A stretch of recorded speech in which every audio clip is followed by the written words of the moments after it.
کوردستانیانی خۆشەویست و بە تایبەتی ڕۆژهەڵاتیانی خۆڕاگر کاتتان باش. شنۆی مێرپەروەرم لە بەرنامێکی دیکەی وێژمانەوە لە خزمەتتاندام دیارە بە یارمەتی هاوڕێ و هاوکارەمان دووینە ناس و خۆبەخشەکانم لە دەلاقە جوانەکەی کورد کاناڵەوە.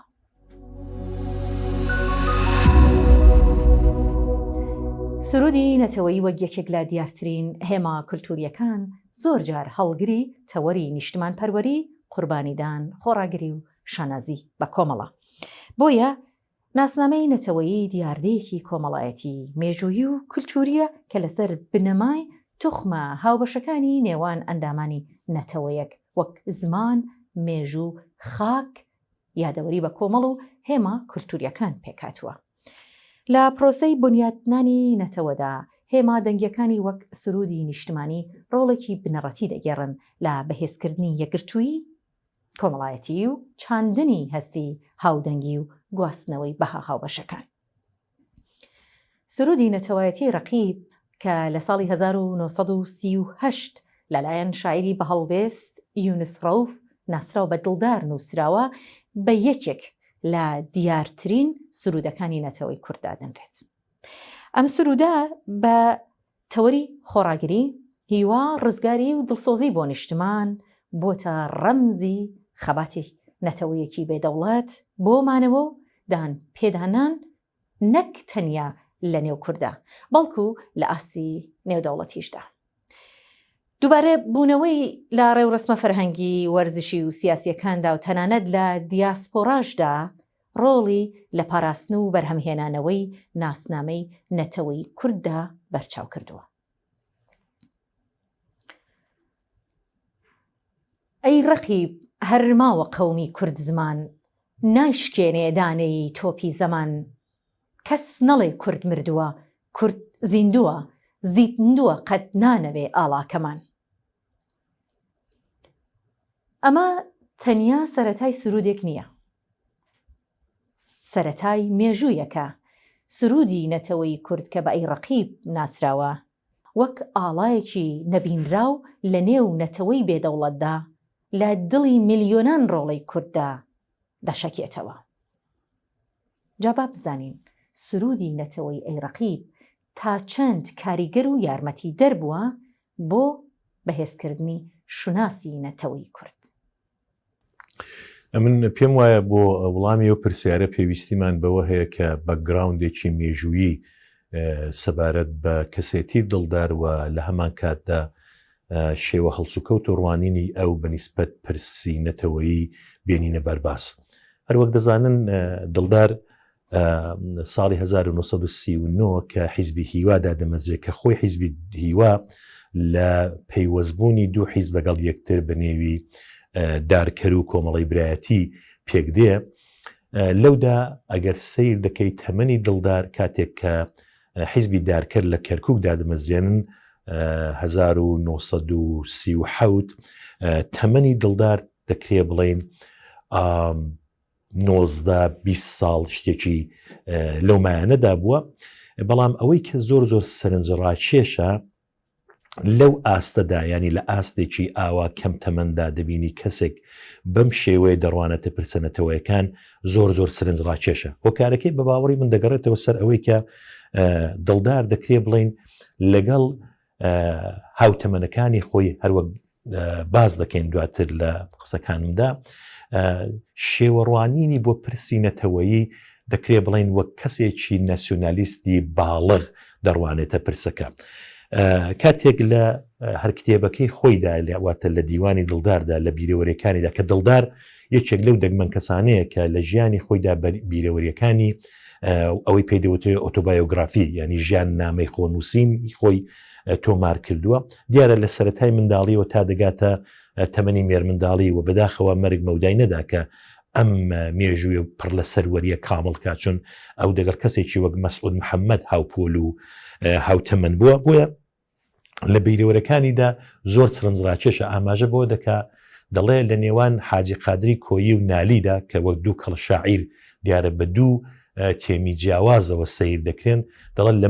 مرخێژی ئەو دوانەدا حاجی قادری کۆیی بۆ لای خۆی پەلچێشم دەکا کە من دواتر دەپەرجێمە سەر ئەوەی کە هۆکاری ئەوەی کە دەچێت بۆ لای حاجی قادری کۆیی وە چۆناچۆن ئەو سێ کوچکەی کە باوەڕی من لە شکلگیری ناسیۆنالیزمی کوردیدا دەوریان جێراوە کە بریتین لە خانی و حاجی قادر و دڵدار و جۆرێک لە بڕینی سنوورەکانیشی تێدا بەدی دەکرێواتە لە باکوور و باشوور ئەمە زۆر گرنگە کاڵوێستی لەسەر بکەین. لە شارەکانیدا کە سیر دەکەیت تێمی شارەکانی لەگەڵ وەیدا کە بەشێکیان نیشتیمان پەروەرانن و شعری نوێشی تێدا بەدی دەکەی شعری ڕۆمانتیکی، بەڵام لە شارەکانیدا بە شێوەیەکی ڕئالیستی وەک ئەو شێرانی کە باسی لالەباس و تووتنەوان دەکات. ینی لەوێدا بەڕاشکاوی تۆ دەبینی کە شعرێکی بەرگری کارانە، شعرێکی بۆ پارێزگاری لە مافی چینی کرێکار، هەر بۆیە وەک دەزانن دڵدار مافی خوێن بوو و بە پارێزەری چینی هەژار ناسرا بوو. ئەگەر بە هەڵە نەچووبم پێم وایە کەریم شارەزایە، ماوستا کەریم شارەزایە باز دەکا، دەڵێ دڵدار ئەو کاتی کە ئێمە لە کەرکووک بووین دەرسی پێدەکتین، دەرسی نیشتیمان پەروەری و سربەخۆیی پێدەکتین ساڵانی 1942. بۆیە دەمێ ئەوە بڵم کە دڵدار بەو تەمەنە گەنجەی خۆیەوە کە سیر دەکەی لە هەموو بوارێکەوە کەسایەتێکی لە 100% نیشتیمان پەروەرە، ئەوەی کە ڕۆمە پێی دەڵین ناسیۆنالیست، بەڵام کاتێک وردەبێەوە لەسەر دەقی شعرەکانی و شێوە هەڵسوکەوتی دەگەڵ چینی هەژار پەلکێشی بۆ لای چەپی تێدا دەبینی. بەر لەوەی کە ڕاستەوخۆ بچمە سەر وڵامی پرسیارەکە لە کەوانشدا ئاماژە بۆی بکەم، چون ئەم پێشێکی یارمەتی دەرمان دەبێت بۆ وڵامی پرسیارەکان دڵنیان پرسیارەکانی داهاتوش. من وەک خۆم پێم وایە ئەگەر خوێندنەوەیەکی سەر لە نوێمان بۆ ناسیۆنالیزمی کوردی هەبێ، ئەگەر سێ کوچکەیەک بە نێوی خانی و حاجی قادر و دڵدار ڕەنگە هەندێک کەسش پیان وابێت دەکرێت بۆ وێنە لە بری حاجی قادری کۆی حەمدی دابنی، نێوە زۆر کێشەنە یان کەسێکی دیگە فایق بێ کەس دابنی، بەڵام ئەوە بوو بەلای منەوە گرنگ بووە چون باسەکەی ئێمە پەیوەندی هەیەەوە بە سرودی نەتەوەیەوە لە ئاکامدا باز لە چەمچێک دەکەین بنێونەتەوە خوازی خانی وەک بیردۆز و وەک داڕێژەری با بڵێن ناسیۆنالیزمی کوردی لە ڕوانگەی تێۆریکەوە کە بە شێوەیەکی ڕەخنەگرانەوە دەڕوانێتە خەڵکەکەی خۆی وەک یەکەم بیردۆز و داڕێژەری بیری نەتەوەی دێتە ئەژمار. دواتر دەتوانین لە کوچکەکەی دیکە با ئاماژە بە حاجی قادری کۆیی بکەین. چیرۆکی حاجی قادری کۆیی ڕەنگە لەو مەجالەدا نەگونجێ، چیرۆکێکی زۆر زۆر دوور و درێژە کە چۆناوچۆن ئەو کەسایەتیە توانیوەتی تەنانەت شوێندانەر بێ لەسەر کوڕانی بەدرخان بۆ ئەوەی کە ڕۆژنامەی کوردستان کە یەکەم جار 1998 وابزانم ساڵێک بەر لە کۆچی دوای حاجی لەلایەن کوڕانی بەدرخانیەوە دەربکرێ، حاجی قادری کۆیی لە ئەستەمبوڵ مامۆستای ئەوان بوو، ینی چۆتە ماڵێ و دەرسی نیشتیمان پەروەری پێوتون. بەڵام حاجی قادری کۆیی کاتێک دێنێ جۆغرافیای کوردستان دیاری دەکا، ئەمە چەمکێکی دیکەیە بۆ ئەوەی کە ئەم دیاردەیە ئەم ناسیۆنالیزمە با بڵین کامل بێت. لەو دادێنێ لە شعرەکەیدا سنوور و حدودی کوردستان دیاری دەکات، سنووری شیمال، باشوور، باکوور و با بڵێن ڕۆژهەڵات و ڕۆژاوە، و لە هەمان کاتیشدا ئاماژە بە نفوسی کوردەکان دەکات کە ڕەخنە دەگرێت لە نەیارەکانی کە دەڵێ وتویانە نفوسی کورد 12 میلیۆنە کە دەڵێن نەنووسرا و نفوسیان و نفوسیان دەگا بە 20 میلیۆن. دوا کوچکەی ئەم سێ کوچکەیە دڵدارە، کاتێک دڵدار دێنێ سرودی نەتەوەی دادنێ ئیتر ئەم سێ کوچکەیە یان با بڵێن ئەم بازنەی ناسیۆنالیستیە کامل دەبێت و ئەم بازنەیە بە سرودی نەتەوەی کە دیارە ئەمە دەمانەوێت لە وڵامیان پرسیارەدا باسی لێ بکەین دەبێتە دوا کوچکەی ئەم سێ کوچکەیە و لێرەدایە کە دەوری شاعیران و نووسەران لە نەبوونی با بڵێن ڕووناکبیری بە مانای سیستماتیکەکەی بۆمان دەردەکەوێت کە ئەوە شاعیرانی کوردن کە دەوری ڕووناکبیران دەجێڕن. سەبارەت بە وڵامی پرسیارەکە من پێم خۆشە دیارە هەر لەوە پێشتر لەگەڵ جەنابەت بەرنامەیەکمان هەبوو سەبارەت بە شکلگرتنی نەتەوەکان و چەمچی سربەخۆیی خوازی بۆ نەتەوە بێدەوڵەتەکان. بیرلۆزێک بە نێوی بنێدیکت ئەندەرسن هەیە کە باز لە چەمچێک دەکا بە نێوی کۆمەڵگە خیاڵیەکان. لەودا ئاماژە بۆ دەکا دەڵێ لە کۆمەڵگە خیاڵەکاندا تاکەکان ببێەوەی کە ئاگاداری یەکتر بن، بۆ وێنە دەبینی لە جۆغرافیایەکی بەربڵاو یەکێک لە شوێنێکی وڵاتە یەکێک لە شوێنێکی ترە هیچ چەشنە پەیوەندیەکی فیزیکی و تەنانەت با بڵێن غەیری فیزیکی لە نێوانیاندا بوونی نییە، بەڵام شتێک کە لێرەدا دەوری سەرەکی دەجێڕێ ئەو خەڵکە ئەتۆمیزیە لێکتر کۆ دەکاتەوە بۆ وێنە دەتوانێت سرودی نەتەوەیی بێت واتە سرودی نەتەوەیی ئەوەی کە بەوتەی بنیدیک ئەندرسن سازی دەکا هەستی پەیوەندی گرێدراوی لەگەڵ یەکتر دێنێتە گۆڕێ کەوابوو منێکی کە لە باشووری وڵاتم دەگەڵ توێکی کە لە باکووری وڵاتی و بە شێوەیەکی وەک ئەو دەستەواژی ئەتۆمیزە بەکاردەبە خەڵکانێکی پەراکەندا بە جۆرێک لە یەکگرتووی ساز دەکات تەنانەت لەم سەردەمەی ئێستادا کە ئێمە کوردستان لە 4 پارچەی با بڵێن جیاوازدا خەڵکەکەی تێیدا دەژی دەبینی لە باشوور و ڕۆژاوا و ڕۆژهەڵات و باکوور ئەم سرودە بە جۆرێک لە جۆرەکان بۆتە هێمای یەکگرتووی و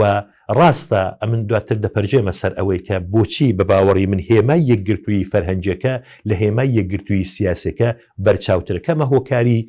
با بڵێن ناوچەیی هۆکاری دۆخی ئەو پارچانە هەیە کە لەنێو ئەم وڵاتانەدا دەژین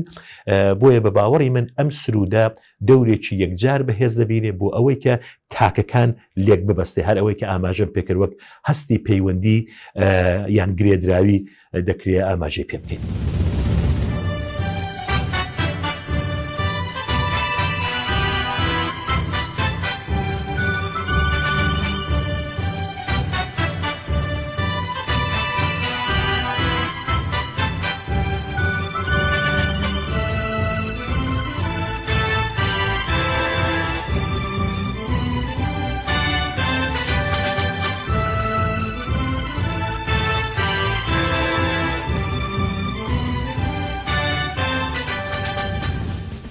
لە پرۆسەی بنیاتنانی نەتەوەدا هێما کولتوریەکانی وەک زمان ئاڵا و سرودی نەتەوەیی ڕۆڵێکی یەکلاکەرەوە دەگێڕن ئەو نەتەوانەی کە دەوڵەتێکی فەرمیان نییە زیاتر لە ئەوانی دیکە بۆ پاراستن و بەرهەمهێنانەوەی ناسنامەی خۆیان پشت بەو ئامرازانە دەبەسن هاوکات سرودی ئەیڕەقیب لە مێژووی فەرهەنگی و سیاسی نەتەوەی کووردا پێگەیەکی دیاریکراوی هەیە ئەم سرودە لەو کاتەوە لەلایەن دڵداری شاعیرەوە دانراوە تا بە ئەمڕۆ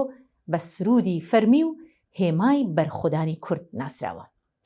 ڕۆڵی مێژووی سرودی ئەیڕەقیب لە قۆناغە جیاوازەکانی خەباتی کورددا با بزانین چی بووە سرودی نەتەوەی ئەیڕەقیب هەل لەو کاتیەوە کە لە باشووری کوردستان پەلچێشی دەکا بۆ ڕۆژهەڵاتی کوردستان و دەبێتە سرودی نەتەوەیی کۆماری کوردستان هەتا ئێستا لە قۆناغە زەمنە جۆر بە جۆرەکان دەکرێ بڵێن لە هەر کاتێک یان لە هەر پارچەیەک یعنی چ لە باری کاتەوە چ لە باتی زەمانەوە کە سیر دەکەی 1946 1950 1960 70 91 و ئێستا لە هەموو ئەو قۆناغانەدا بەپێی ئەوەی کە بزوتنەوەی کوردی لە چ دۆخێکدا بۆ ئەو سرودەش دەکرێت بە جۆرێک لە جۆرەکان بڵێن ئەو بزوتنەوەی کاوێر کردووە ینی ئەو لەگەڵ ئەو بزوتنەوەی هاوتەری بووە من بە پێم خۆشە ئاماژە بەوە بکەم کە بۆ خۆت دەزانی کە نەتەوەخوازی و نەتەوەی چەمکی مۆدێرنن یعنی ناسیۆنالیزم بەگشتی چەمکێکی مۆدێرن بەڵام بەر لەوەی کە ئەمە ئەو با بڵێن ئەو چەمکە مۆدێرنە بە شێوەی ئەوڕۆیی هەڵسوکەوتی لەگەڵ بکەین بەر لەم قۆناغە زەمەنیە دەکرێت بڵێن پێکهاتەی نەتەوە بە شێوەیەکی عەشیرەیی بوو یعنی تۆ چەند عەشیرەیەکتە بوو چەند قەبیلەیەکتە بوو کە هەر یەک لەوانە کولتوری تایبەت بە خۆیان هەبوو واتە ئەگە بگەڕینەوە بۆ 100 ساڵ لەمەوە بەر لەوەی کە ناسیۆنالیزمی کوردی بەم شێوەی ئەو ڕشکەڵ بگرێ عەشیرە جۆر بە جۆرەکانن کە لێرەدا با بڵێن دەور دەجێڕن لەباری سیاسیەوە لەباری فەرهەنجیەوە و هەر کام لەوانە بە حکمی ئەوەی کە دەسەڵاتێکی ناوچەیە لۆکاڵیان هەیە لە جوغرافیایەکی بەرتەسکدا لەوێدا فەرهەنجی تایبەت بە خۆیان هەیە بەڵام کە دێیە سەر ئەم دنیای مۆدێرنی ئەوڕۆ ئیتر پێویستیت بەوە هەیە کە چەمچێک هۆمۆژێنیزەیان بکە یعنی بێنێ سەرجەم ئەو فەرهەنگ و ئەم کولتورانە لەگەڵ یەکتر با بڵێن ئیستانداردایز بکە یعنی تەواوی ئەوانە بخاتە ژێرباڵ و ڕچێفی خۆیەوە بۆیە لەوە دەگەڕێ نەتەوە کە چه بدۆزێتەوە یەکێک لەو شتانە کە دەکرێت ئەم فەرهەنگە عەشیرەیە یا ئەم فەرهەنگە بەربڵاو و پەراکەندەیە لەکتر کۆبکاتەوە بۆ وێنە ئاڵایە تۆگە دەبینی لە سەردەمانێکدا هەر قەبیلە و ئاڵایەک پەڕۆیەکی تایبەت بەخۆی هەبوو بەڵام کاتێک کە ئاڵایەک دێتە گۆڕێ وەک ئاڵای نەتەوەیی ئەو کاتی وردە ئەو پەڕۆیانە ئەو ئاڵا لۆکاڵانەی کە نیشاندەری تەنیا با بڵێن قەبیلەیەکی تایبەتە ئاماژە بە هێمایەکی تایبەتی عەشیرەیەکی تایبەت دەکا کۆ دەکرێتەوە بەڵام سرودی نیشتیمانی یەکێک لەو هێمایانەی دیکەیە کە دەتوانێت یارمەتی دەربێ بۆ ئەوەی کە هۆمۆژێن سازی بکە یعنی بێنە سەرجەم ئەو عەشیرانە ئەو قەبیلانە لەژێر یەک سروددا کۆ بکاتەوە و ئەمە لە قۆناغە جۆر بە جۆرە زەمەنیەکاندا نیشاندراوە بۆ وێنە وەک باسم لێوە کرد 1946 کاتێک کە سرودی نیشتیمانی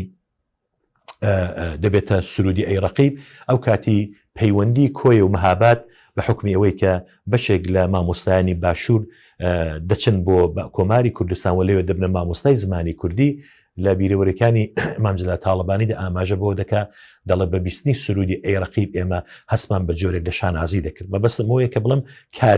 کارتێکەری ئەم سرودە بۆ ئەو شتێک کە باسم لێوە کردواتە لە دنیای مۆدێرندا هەنگاو هەڵێنان لە پێکاتەیەکی سنەتی بەرەو دنیایەکی مۆدێرن سرودی نەتەوەی دەتوانێت کاتۆلیزۆرێکی گرنگ بێ بۆ ئەوەی کە ئەم با بڵین یەکگرتووی نەتەوەیە ساس بکە.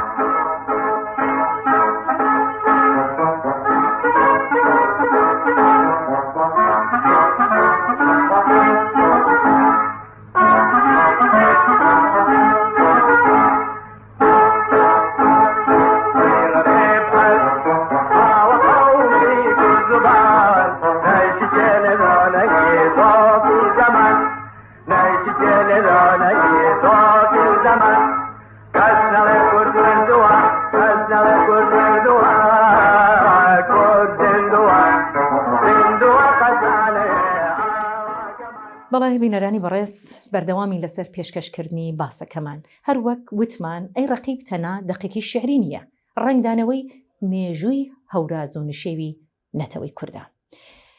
ئەم کارە وەک میراتێکی زیندوو هەم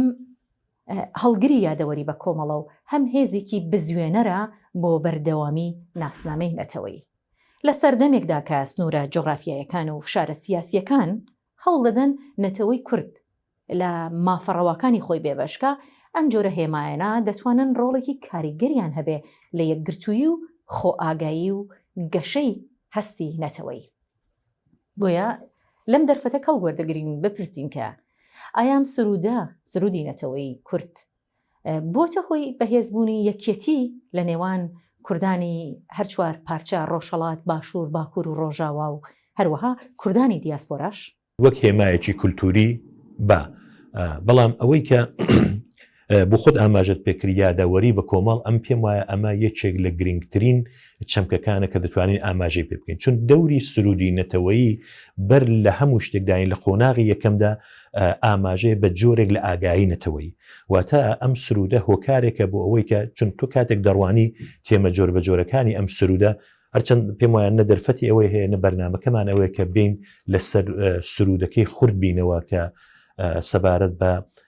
دەنگ بە دەنگی ئەم چەمکانەی کە لە نێو ئەم سرودەدا ئاماژەی پێکراوە وەک ئاڵا وەک زمان وەک کورد وەک شۆڕژ وەک تێمی حیماسی ئەم سرودە کە تەنانەت هەندێک کەس پێیان وایە کە سەردەمی ئەوە هاتووە کە ئەم سرودە ئاڵوگۆڕی بەسەردابێت تەنانەت بێنن ئەم سرودە لەگەڵ سرودێکی کە لەگەڵ ئەوڕۆ هاو ئاهەنگی زیاتری هەبێت لەگەڵ پرسینەتەوەی بەڵام دەمێ ئەوە بەڵام کە ئەم سرودە لە سەردەمی خۆی دایوە تەنانەت ئێستاش یەکەم هەنگاوێکی یا یەکەم قۆناغێکی کە دەکرێ بڵین دەیبڕێ ئەوەیە کە جۆرێک لە ئاگایی نەتەوەی ساز دەکە قۆناغی دووەم ئەوەیە کە ئەم سرودە دەبێتە هۆکارێک بۆ ئەوەی کە بە جۆرێک لە جۆرەکان هەست بە زیندووبوونەوەی غروری نەتەوەی لە نێو تاکی کووردا ساز بێ یعنی کاتێکە تۆ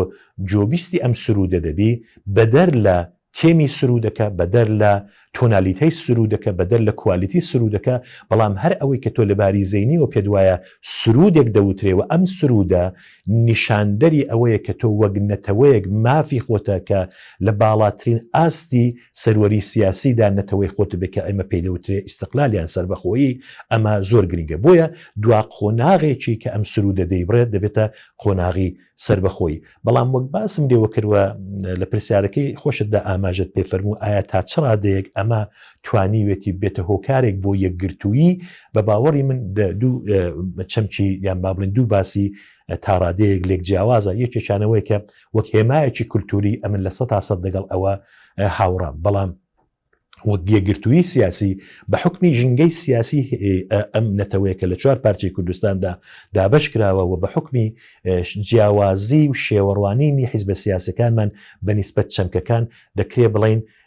تاڕادەیەک ئەو یەکگرتووی سیاسیە دەکەوێتە ژێر پەراوێزی با بڵین یەکگرتووی فەرهەنجەکەەوە من ئەزمموی تاکە کەسی خۆمەگەر باس بکەم لە باشووریان لە باکوور کە بووم لە هەموو ئەوانەدا کە سمیناریا کۆنگرەیەک بووە بە مارشی نیشتیمانی یان سرودی نیشتیمانی ئەیڕقیب دەستی پێکردو و لەودا هەموو تاکەکانیانی ئەوەی کە بەشدار بۆ لە ڕۆژاوا لە باشوور ڕۆژەڵات و لە باکوور بەرامبەر بەم سرودە هەستێکی ئاوێتەی ڕێز و هەستانە سەر پێ ڕوویداوە بۆیە لەباری کولتوریە ئەم پێم وایە ئەم سرودە توانیوێتی ئەم یەکگرتووی کولتوریە ساز بکە بەڵام وەک باسم لێوە کرد لەباری سیاسیوە بە حکمی ئەو بە هۆکارانێک کە ئاماژەم پێدا هەندێک جار خەلەل لەو یەکگرتووی سیاسیدا ساز دەبێ هەرچەند پێم وایە کە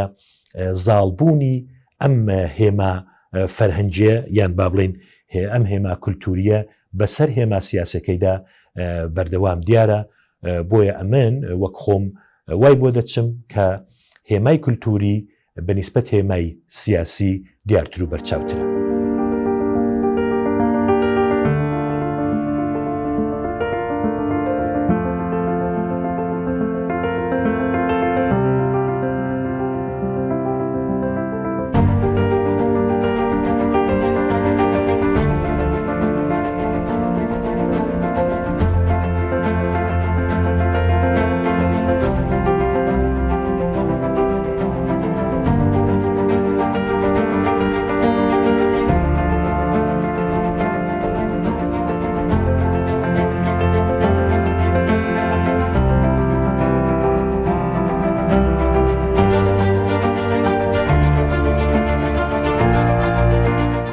بەڵێ بینەرانی بەڕێز لە مێژووی گەلاندا سرودی نیشتمانی ڕۆڵێکی بنیاتنەری لە پێکهاتن و بەرهەمهێنانەوەی شوناسی بە کۆمەڵدان بێنیوە بۆ گەلی کورد کە چەندین سەدەیە بێدەوڵەتە لەلایەن وڵاتانی داگیرکەرەوە چەوسێنراوەتەوە سرودی ئەیڕەقیب نە هەر کارێکی هونەریە بەڵکو هێمای بەرخودان و هیوا و دەرکەوتنی هوشیاری نەتەوەیشە بابزانین ئەو توخمانە کامانن کە لە سرودی نەتەوەی ئەیڕەقیبدا هەن و هاوشێوەی سرودە نیشتمانیەکانی وڵاتانی جیهان دەبێتە هۆی وروژاندنی هەستی نیشتمان پەروەری و ناسنامەی نەتەوەی و شاننازی بە کۆمەڵ. زۆر پرسیارێکی باشە زۆر چاکم لەبیرە ئەو کاتی کە مێر منداڵ بووم لە ماڵێ ڕادیۆی دەنجی حیزبی دموکراتی کوردستانی ئێران لە کاتی ناخواردن و فراوێن بەردەوام میوانی ماڵەکەمان بوو و ئەم سرودە دەوتراوە و هەل لەوێوە جۆرێک با بڵین کارتێکەری و بڵین گۆشکراوەیی بیری نیشتیمانی لە نێو ئێمەماناندا ساز دەکرد دیارە وەک خۆم کە باز دەکەمەوە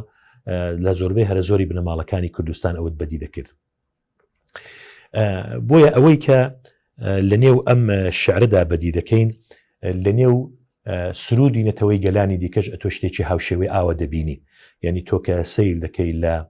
سرودی نیشتیمانی وڵاتێکی وەک ئەمریکا وەک فەڕەنسا وەک چین وەک رووسیا کەوانەگەر وەک زلهێز سیر بکەین دەبینی کە تێمی حماسی تەنانەت دەگاتە و ئاستەی کە بەردەنگەکان دەکەنە داگیرکەر یان ڕەقیبەکەیان یان دوژمنەکەیان کە بەرەنگاری دەبنەوە بە موشک و لەوەی کە لە سرودی نیشتیمانی ئەمریکادا هەیە یان لە چیندا دەڵێ ئێمە بۆ ئەوەی کە دوژمن زەفەرمان پێنەبا دیوارێک لە گۆشت و خوێن ساز دەکەین بەرامبەر بە دوژمنەکانمان بۆیە ئەوەی کە لەو تێمەی کە لە سرودی نەتەوەی ئەیڕەقیبدا هەیە جگە لە تێما حماسیەکەی جگە لە نێوەرۆکەکەی کە بە جۆرێک دەکرێت بڵین هەموو سرودێکی نەتەوەی یان نیشتیمانی وەک کە دێتە خانەی ئەدەبیاتی بەرگریەوە لە شعرەکەی دڵداریشدا لە سرودی نەتەوەی ئەیڕەقیبشدا دەدیترێت لەوێدا ئەو موتیفانێکە و ئاماژەی پێدەکا وەک زمان ئەیڕەقیب هەرماوە قەومی کورد زمان هەرمومان دەزانین کە سیاسی ترین توخمی شوناسە، یعنی زەقکردنەوەی ئەم چەمکە لە نێو ئەو شعرەدا زۆر گرنگە. ئاماژە بە نێوی کورد دەکا وەک نەتەوەیەک کە بە هەرحاڵ ئەو غەدرەمان جاری وایە لێ دەکرێت کە دەوترێت کە ئەم سروودە بە حکمیەوەی کە ئێمە کاتێک باز لە کوردستان دەکەین، کوردستان گەلانی دیکەشی تێدا نیشتەجێن و لەو سرودەیدا سرودی نیشتمانی ئەوانی دیکە پراوێزخراون پێم وایە ئەوە غەدرە، چونە تۆ کە سیر دەکەی لە هەموو شوێنێکی تر ئەگەلانی دیکە دەور دەبینن بوونیان هەیە، بەڵام ئەو سرودە بە حکمی ئەوەی کە لەو سەردەمیدا بە تایبەتی بەس بۆ کورد وتراوە پێم وایە دڵداریش پێشببینی ئەوەی نەدەکرد کە ڕۆژێک ئەوە بێتە سرودی نیشتمانی، بۆیە زۆر ئاساییەکی پێداگرێکە هەر لەسەر کورد بێ. یان کاتێک باز لە ئاڵا دەکا، ئاڵاژێکی تێکی تر لەو چەمکانەیە کاروەک بۆ خۆت ئاماژت پێکرد، وەک یەکێک لەو هێمایانەیە کە دەبێتە هۆکارێک بۆ ئەوەی کە ئەمەیکە لە ڕوانگەی با بڵین بنێدیک ئەندرسێنەوە ئاماژەم پێکرد کە سرودی نەتەوەیی دەتوانێت ئەو تاکانە لێکتر کۆکاتەوە وەک چەسپێک ئەمە لێکتر گرێبدا، ئاڵاش دەتوانێت ئەو دەورە ببینێ. ئەوە موتیفێکی دیکەیەکە لە شعرەکەی دڵداردا بەدی دەکەی. یان ڕابردوو ئەو کەسێکە کە لە شعرەکانیدا شانازی بە ڕابردووی خۆیەوە دەکا، یعنی ڕابردوویەکی کە خوێناویە. دیارە بەڕاستی باسەکە لەسەر لێکدانەوە و شەنوکەکردنی شارەکەی دڵدار نییە، بەڵام بەگشتی ئەگەر بمان هەوێ سەرجەم ئەو چەمکانەی کە لەم شارێدایە هەڵیان کڕێنین، ئەمن پێم وایە ئەگەر تەنانەت لە سەردەمی ئەوڕۆکەدا یەکێک بی هەوێ شعرێکی نەتەوەی سەر لە نوێ بنووسێ یان ئاڵوگۆڕێک بەسەر ئەمەدا بێ، من وای بۆ دەچم کە ئەو مۆتیفانێ ئەو چەمکانێکە لەو شعرێدایە دەبێت لە 100% لەو شعرە یان لەو سرودونەیەدا ڕەچاو بکە. بە هەرحاڵ ئەوەی کە دڵدار لەو شعرێدا کردوویەتی و تا ئێستا ماوەتەوە وە قۆناغە جۆر بە جۆرەکانی زەمەنی و هەروەها لەباری کات و شوێنەوە بڕیوەتی جۆرێک لە با بڵین ئەوەی کە پێی دەوترێت دوانەی شوێنکات لە شوێنی جۆرا و جۆر لە باشوور، لە ڕۆژهەڵات، لە باکوور، تەنانەت لە ڕۆژاوە و لە زەمەنی جۆرا و جۆر لە کاتی جۆرا و جۆردا توانیوێتی بێتە هێمایەک بۆ یەکگرتوویی نەتەوەی کورد لە هەموو پارچەکان. سپاسێکی تایبەت بۆ دکتۆر ناسری باباخانی کە لە سەفەرێکی کووردا تەشریفی هێنای ئەوروپا و کاتی خۆی پێبەخشین و لە خزمەتیدا بووین. سپاس بۆ ئێوە بینەرانی کورد کاناڵیش. خۆڕاگری و ئازادی بۆ ئێوە ڕۆژهەڵاتیانی ئازیز، دڵمان لای ئێوەیە و کوردستانە جوانەکەمان هەر ئاوەدا.